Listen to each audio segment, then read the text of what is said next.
ब्रह्ममुहूर्त ध्यान उपरांत सत्संग आदि गुरु शंकराचार्य जी द्वारा रचित आत्मबोध श्लोक नंबर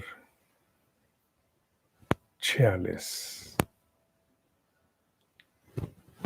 ब्रह्ममुहूर्त ध्यान के उपरांत ये वेदांत के निष्कर्ष जो आदि गुरु शंकराचार्य जी द्वारा हमें प्रदान किए गए, इनमें अपनी बुद्धि का स्नान आत्म उत्कर्ष के लिए बहुत बड़ा एक साधन है।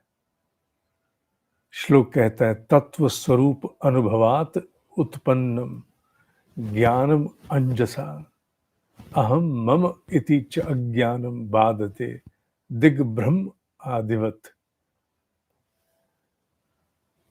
मनुष्य जब दिशा भटक जाए, अंधेरा हो मान लीजिए, और दिशा भटक गया, उसे बोध नहीं मुझे जाना कहाँ है, कुछ सुझाई नहीं पड़ता कहाँ क्या है, अनजाना सा क्षेत्र हो, तो व्यक्ति प्रतीक्षा करता है कि थोड़ा प्रकाश हो। ये बात आदि गुरु शंकराचार्य जी के समय की है, आज की नहीं है। आज तो 2 मिनट में मैप ऑन करते हैं और मोबाइल पर सब दिखाई दे जाता है कहाँ क्या है। पर उस उदाहरण को आप उसका अनुमान तो लगा सकते हैं, उसका संदेश आप निश्चित प्राप्त कर सकते हैं कि अगर मान लीजिए कुछ ऐसा हो कि मोबाइल भी ना हो, इंटरनेट भी ना हो, और आप कहीं किसी नई जगह दिशा भटक जाएं, बताने वाला भी कोई नहीं हो ऐसे में, तो फिर आप क्या करेंगे? अगर आप भाव करेंगे, हो सकता है आज भी आप इस बात को समझ सकें, आप प्रकाश की प्रतीक्षा करेंगे। प्रकाश हो, मुझे सब कुछ दिखाई देना ठीक-ठीक दिखाई दे। अभी तो केवल पेड़ दिखाई दे रहे हैं आस-पास, जिससे मैं थोड़ा-सा टटोल करके जानने की चेष्टा करूं, नदी किधर है, प्रवाह किधर है, सूर्य का उदय किधर से हुआ, तो सूर्य से मैं अपनी दिशा को जानने की चेष्टा करूं, जाना कहाँ है। ईश्वर न करे कभी किसी को जंगल में इस प्रकार भटकना पड़ जाए सर्वाइवल के लिए, तो क्या करेगा? उसे भी प्रतीक्षा सूर्य की, प्रकाश की करनी पड़ेगी, क्योंकि दिशाएं भटक चुकी हैं, दिशाओं का बोध नहीं है कि कौन सा उत्तर, कौन सा पूर्व, कौन सा पश्चिम। तो ऐसे में प्रतीक्षा की जाएगी ना। ऐसे में प्रकाश के आगमन से तत्काल दिशाओं का भ्रम समाप्त होने लगेगा, कंफ्यूजन समाप्त होगी, रास्ते का बोध ठीक है, भटकना पड़ेगा, ढूंढना पड़ेगा, दाएं बाएं इधर उधर जाना पड़ेगा, पर वो अवस्था नहीं होगी जो रात्रि में थी। दिशा कहीं ना कहीं कुछ मिलेगी, ये बात सच है। मनुष्य के अंतःकरण की यात्रा में भी मैं और मेरा, मेरा नाम और मेरा रूप, मैं और मेरा नाम, मेरा रूप, मेरा अस्तित्व, इस अंधकार में इतना भटका है कि उसे अपने स्वस्वरूप का ध्यान नहीं है, अपने तत्व स्वरूप का, अर्थात तत्व स्वरूप आत्मबोध, आत्मा, उसका बोध नहीं है। कहाँ है हमें बोध? नहीं है बोध हमें। प्रतिदिन सत्संग में इसका उल्लेख आता है ना, कि जो कुछ भी आदि गुरु शंकराचार्य जी द्वारा ज्ञान दिया गया पढ़ रहे हैं, हमारी अवस्था नहीं है।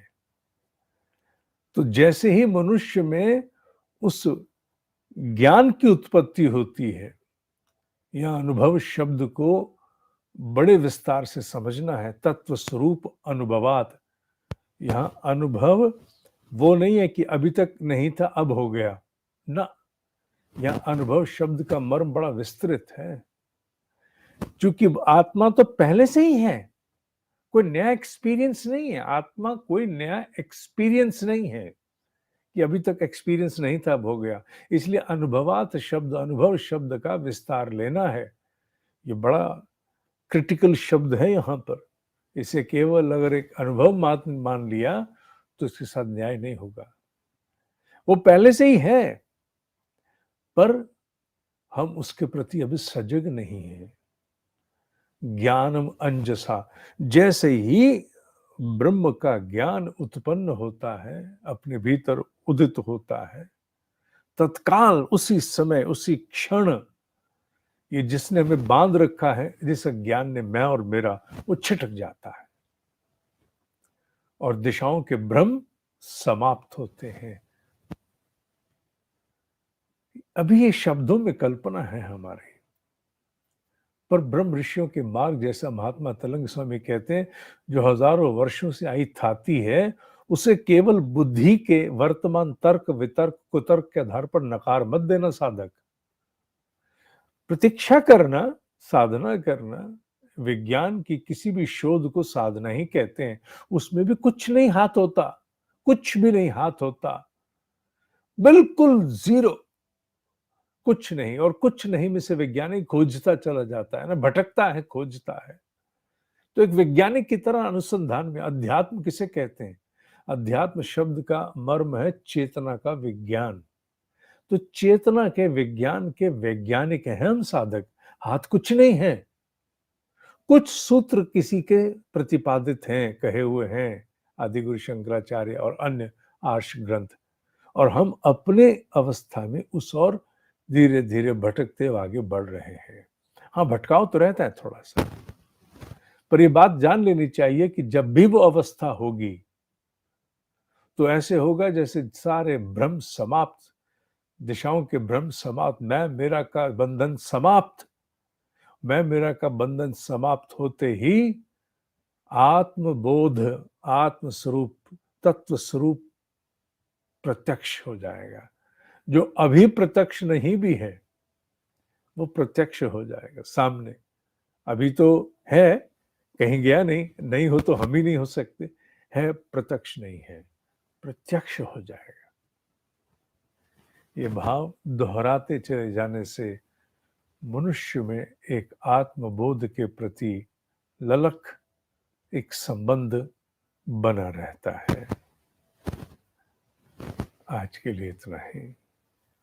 ओम ही सत्य है, ओम ही सत्य है, ओम ही सत्य है।